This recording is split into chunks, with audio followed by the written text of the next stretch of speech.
am Emoli Edwin, he's Dennis Keton, and we just brought you actually game week 30 matches. You can check our previous video. We are back with the biggest game. Actually, now this game is, according to me, that's a personal, okay, that's my personal comment. I have a feeling if Arsenal wins this one, just give them the EPL title. That's according to me, because at Anfield, if Liverpool lose this game, I think Klopp now should now start packing his bag. That's my personal comment. But anyway, Liverpool at Anfield playing against Arsenal viongozi, or we can call them mabingwa wa soka, mnyamba wa soka. But before that, guys, there's a game that will be played at 16:00. Of course, we can't call it a curtain raiser. It's a Premier League game. Leeds against Crystal Palace. It's not a curtain raiser, right? It is a curtain raiser. No. The big match. They're all fighting, actually. They're all on the same level. Mm-hmm. So Leeds against Crystal Palace. Palace won 2-1 under Roy Hodgson. Leeds won 2-1. Okay. Yes, they won 2-1 against that team. Okay. Now, since Leeds will be at home against Crystal Palace, this one actually, just quick, I'm going with Leeds. No, I'm going with a draw. No. Leeds will win 2-1. You are so confused that it begs the question of, could it be a draw because of... I feel... If you're that confused, confusion means draw. That means it's going to be a tight game. Of course. So, of course, my main man, Somerville, will be in this and doing whatever he does best. Harrison scored a goal when they won in the 2-1 victory. And, of course, Mr. Rodrigo is back. So this is a game whereby I feel like both teams will be motivated to play their hearts out, considering that still they're fighting the relegation battle because it's super tight. This is a game whereby, guys, allow me to go with a 2-2 draw now. 2-2 draw. Because the home team will actually be holding it down to ensure that they're not embarrassed at home. Right, guys, Liverpool at Anfield playing against Arsenal. Arsenal want to extend their lead. Right now, they are currently 8 points above second placed Man City, but Man City have a game in hand. Sure. Man City will be playing on Saturday away at Southampton, which means that game Man City wins, they go 5 points behind Arsenal, but still with a game in hand. Mm-hmm. Now, Arsenal has to win this game to boost or to widen the gap. On the other hand, Liverpool are not that good. Liverpool feel like they need to fight more. Actually, Cody Gakpo said they need to fight more, and they can see they still have a chance for top 4. Mm-hmm. If Liverpool can see that, who are we? Mm-hmm. They will be at Anfield. Anfield is a place where you never walk alone. However, how bad in form they are, they always find a way to win. Ask Man City. They beat Man City this season at Anfield. Arsenal actually, they beat Man City at Anfield. They beat Manchester United at Anfield. The rest is history. Sure. Arsenal are going at Anfield. Guys, it's the Reds versus the Gunners. So the question is, which red will shine bright? Is it that or is it this? Actually, it's a draw. Sorry. Actually, this one is a red. This one is also red. So let's see which red will shine bright. But for the record, I think I want to confirm here, I will be supporting Arsenal on loan. But before I become a partisan on this, let's get straight to it. So, in March week 29, Liverpool faced Chelsea on Tuesday. In that game, Klopp was super mad with the squad that he decided to bring in a new squad. He decided to rest key players. He rested Gakpo, he rested Trent Alexander-Arnold, he rested Mo Salah. So the question is, did that impact the game? No. The answer is no. Because he thought that by changing that, maybe they could get different results. But Chelsea proved to be tough on the defense. They never managed to break it. But now I think as they're going to face Arsenal, I feel like Liverpool will have to bring all its Arsenal in this game.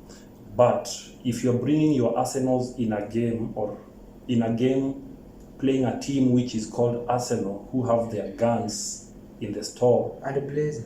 Bro, so it's going to be crazy. So I feel like in this match, Arsenal have been having a good run. I feel they won all their matches in March.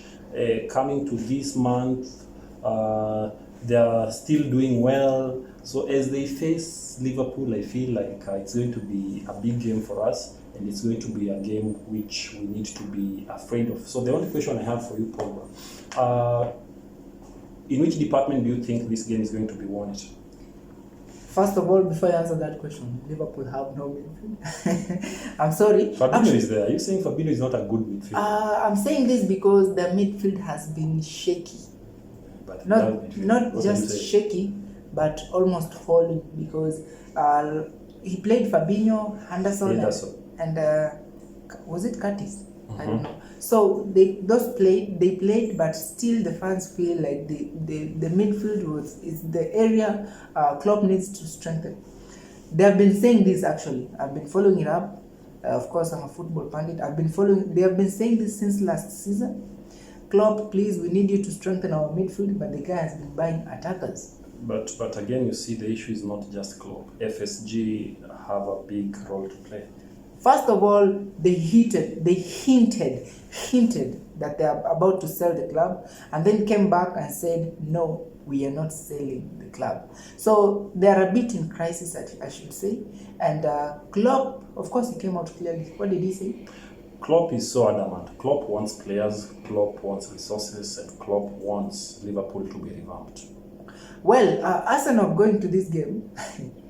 Arsenal right now, of course, we know Arsenal. They put 4 goals past somebody, right? Past Leeds.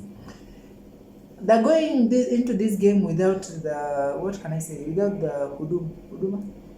Without the services of Saliba. Liverpool has everybody, including Diogo Jota. Actually, am I right? You're very right. Very right. Now, the midfield, the game will be won. Actually, the only person playing good right now is the Liverpool keeper, Alisson Becker. Yeah. So I can't say the game will be won. Actually, this test, I'm putting it to the keepers. Yeah. The keepers have to be their best. Not midfield, not attackers, not defense. For the first time, are the keepers. Guys, I don't even want to tell you, because when you thought that Arsenal was better, it is even more better. Gabriel Jesus is back. He returned, and of course, he scored last week. He scored in match week 29. He scored a brace. And this guy, the way he's playing, is actually making Arsenal to even appear more united and more gelled up in terms of when they go forward and the threat they pose in front. Remember the trio: Trossard, Martinelli, Saka. Of course, in the midfield now we add Odegaard and Xhaka. Granit Xhaka has now blown. He's scoring goals nowadays, my friend. These are not things which we were used to seeing Granit Xhaka doing. Not just goals. Crazy goals. Crazy goals, right? So, my friend, Arsenal is Arsenal. Arsenal, they are trying to do whatever they do. So the question I have in the defense, I don't know whether they will still go with Rob Holding. I know Rob Holding was called because of Saliba's injury. So how intense is it? Saliba is not yet. They updated. They said he's not yet. So I guess Rob Holding will have to hold that position. Though he came and played well, I can't complain. He played well. So it's up to Gabriel, Rob Holding, of course, Ben White, and maybe Tomiyasu to be able to hold that backline to ensure that Mohamed Salah, Gakpo, and Diego Jota will not be able to penetrate it. So I know this is something which Arsenal can actually do, but the question is, can they hold it for long? If they hold it for long and their front guys manage to get goals, then it will be a wrap for Liverpool. But the main motivation is, Liverpool always say that they're the Reds and they never walk alone, with the 12th man support, which are the fans who will always be in the field to support their team. This is the time which they feel like they've not been playing well, but if there's one motivation which they need, is this game. To win this game, to at least give them an uplift to go back to maybe position 6 and try find a way of maybe finishing in the top 4. So having said that, I feel like this will be a very competitive game. It will be a game which will need a lot of concentration from both ends, and it will need a lot of wisdom in terms of how to go about it. I feel like Arteta is officially ready. He's demonstrated that because by now he's won 4 manager of the month awards up to now. So that tells you that he's been consistent with whatever he's doing. On the flip side, in this game, do you think he will once again bench Saka, or he will, because he either has to bench Saka or Martinelli or Trossard for that trio to, because I can assure you, Jesus must start. Of course. So if Jesus is starting as the lone striker at the front, it's either you play Trossard and Martinelli, then Saka. Trossard, Martinelli, Saka. Actually, that's the combo. No, not Trossard. Not Trossard. Then it's either you leave Trossard and start Saka, or you leave Saka and you start Trossard. Actually, so you have to choose one, or Martinelli. I have a feeling one like must be sacrificed. He will go back to the way he used to do. Martinelli, Saka, Gabriel Jesus. Actually, this one is a big game, and a big game you need experience. Of course, Trossard is experienced, bro. Yes, but experience. Coming to this game, we need a game changer. We need people who have been working together, all right? Trossard has been a game changer since he came. Since Trossard came, he's had 8 assists. Of course. He's the third most with most assists. But we need somebody from the bench who can change the game. Trossard is one of them. Okay, if you talk like that, I agree with you. So from the start, we need people who are who have been playing together for long, right? People who know you read your friends' steps even before they do it. I mean Saka, Martinelli, and Gabriel Jesus, who has been back from a long injury. Odegaard, of course, Thomas Partey, and Granit Xhaka. That's from midfield going forward. Now on the bench, you really need Trossard to come on, especially when you have a feeling that Martinelli is not. Sometimes Martinelli, sometimes, though. Once in a while. This season, there has been a period of 2-3 games where he has been called. That's where Trossard comes in. Okay, perfect. You got it. So guys, straight to this. I know we've talked a lot, but straight to it, the most interesting moment. Yes, but on the Liverpool side, yes. I have a feeling like Diogo Jota should start. Of course, he must start. Or if Klopp might do some Klopp things, he might start. You see the trio that played against Manchester United, Cody, Darwin, and Salah. People say that they are working, but it's not. I feel like it's working. It's not. Darwin was, for me, he was my man of the match in that Liverpool versus Chelsea game. Darwin was all over. Between Darwin, yes. I have a question before we finish. Yes. Between Darwin yes. and Diogo Jota, yes. who can be a game changer from the bench? You see, those are two different roles. Darwin is a striker. These people don't have a striker. Darwin is a winger. Salah is a winger. Then Darwin is the lone striker. Darwin is the lone striker. He's the lone striker. Do you know right now Liverpool, the type of game they're playing a counter? Yes, they're playing counter. Yes. You see, Darwin is faster than Jota. Salah is also faster. So in this game, I think what will happen, for me, if I'm Klopp, I will definitely start Darwin Núñez if he's fit. All right. Darwin Núñez will have to start. He will have to find a spot for Diogo Jota to come from the flank, because Jota loves operating from the flank. And he's a game changer too. Definitely. Right? So now the issue now becomes, do we play Darwin Núñez as the lone striker? Then we have Mr. Kwadi. Kwadi coming in as Gakpo as number 10. Then we have Salah approaching from the left and Jota from the right. Or I think that should stand. Yeah, then he maintains a mid of Fabinho. Fabinho can. That's the headache now. Fabinho and who? What I can assure you is Curtis Jones will not start. He will start from the bench. But set from the bench, experience which you're talking about. So Fabinho might start with, he will find who to start Henderson. with. Yeah, maybe Henderson, by the way. He might start with Henderson. Yes. And Fabinho. Of course, there will be a youngster between the two. But Celtic then might start. Yes. All right. Now, before we predict, there's something that really disturbs me. Should Trent start this game? Yes, Trent should start this game because now that he has been out of form, leaking. of course, he's been leaking, I know. But in terms of experience, for me, Trent should start any time in front of Gomez. And he's making a lot of mistakes. That's the problem, and that's why he's not been called in the English squad most of the times, this recent times. So you want him to start? I want him to start because I know on his best day, this guy is a game changer. He can and he's always lethal. That combo of him and him on one side and Robertson on the other side, dangerous combination. The eyes have it. But it is what it is. So straight to our predictions, Pogba. What's your straight shot on this? Since there's always a different atmosphere at Anfield, regardless of the form they are, this form for Liverpool has been there since the start of the season. We said Man City will go there, Man City will thrash them 7, 8, 10-0, but they did the unthinkable. Actually, they won that game by 1-0.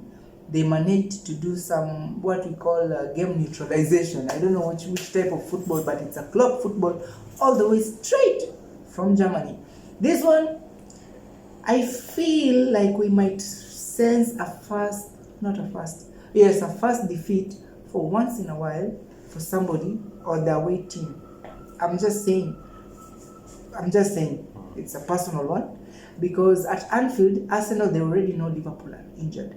The worst thing you can play with is an injured snake. Liverpool know they're injured. So straight into it, guys, I have a feeling that Liverpool might be able to pull up something. I think Klopp has seen some things. He wants to at least show them that he's still here. But regardless, I'm going with a draw. 2-2 draw. Oh, guys, with all fairness, with all neutrality, coming to this game, Liverpool have been a very unpredictable team. They have not been enjoying the best form of their lifetime. They're having challenges here and there. And the other team has the opposite contrast. Arsenal have been enjoying the best type of football which they have played like for a while. They have the players who are actually shining like never before. They are actually scoring goals like never before. They have a good defense like never before. So everything seems to be working for Arsenal, but everything seems not to be working for Liverpool. So the question is, in these times of adversity, can Liverpool once again pull themselves up and do the unthinkable, just the way they did to Man City and Manchester United? If they can be able to pull that, then yes, they are going to hand Arsenal their fourth defeat in the league of the season. But if they don't, then they're in for a rude shock, because Arsenal under Arteta, they're here trying to accumulate every point available on each and every team they meet, because they know that it's still a tight rate, it's not over until it's over. So back to what you said when we were starting, that according to you, you think when Arsenal wins this thing, it's a wrap. I'm going to tell you that for me, my take is it's not a wrap, because the way we know Premier League, until the very end, it's never a wrap, because people always make mistakes towards the end. Remember, there's a famous Swahili saying which says that nyungu huvunjika mlangoni. Wala bin wala. Do something on the comments. Like most of the times, what happens is things tends to get thicker when you are almost at the end point. And that is actually the real test of champions. So can Arsenal withhold that? If they will be able to withhold that, then yes, good for them. But coming to this game at Anfield, trust you me, it's not going to be a walk in the park. It's going to be a difficult one. Liverpool are going to ensure that they give them a run for their money. So this one, I also feel like the worst Arsenal will get in this will be a draw, but they have a chance of winning if they maintain the good football that they always play. But my fair prediction, Pogba, I'm going with you, but I'm going with a 3-3 draw. 3-3. But don't be surprised if Arsenal wins, because I feel like that's what we expect. I expect them to win. But with fairness, I feel like Liverpool will bring their A-level game and maintain a draw. Yes, I think they will use their counters, because they are very, very lethal in counters. That's what they did against Man City. That's what they have been surviving on this season. If you watch keenly the games, right? You're right. So, guys, I'll go. I said 2-2. He said 3-3 for the biggest game. So everything is up. We are ready. Been ready. Been ready. So guys, thank you so much for keeping in the Gatekeepers TV. Remember to subscribe, comment, share, and tell us whatever you want us to incorporate in our videos. Thanks. Until next time. We are not going anywhere. We will come back. We will come back with the Champions League. Remember, Chelsea, we are in the Champions League. And we will be facing Real Madrid. Not just Real Madrid. Karim Benzema. The revamped Real Madrid. On your screen, there is Karim Benzema, 3 goals. Also in Germany, both Bayern and Dortmund have been eliminated from the Pokal DKB Cup. So it's crazy. Lukaku, by the way, as we end, we want to send this message across the world. We as the Gatekeepers TV, as your favorite football pundits, we want to say categorically here, we stand with Mr. Romelu Lukaku.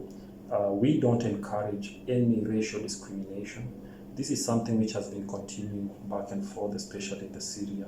So we're actually calling you guys, please, let's be tolerant, let's exercise tolerance, because we are living in a free world nowadays and we don't want racism. There were racism chants against Romelu Lukaku. Most people have come on board calling it out. We also want to be part of the community who are calling racism out. We want to live in one nation, one global nation, which actually encourages oneness, togetherness, and the spirit of all races matters. So I think that should be my parting shot, Papa. Definitely. So until next time.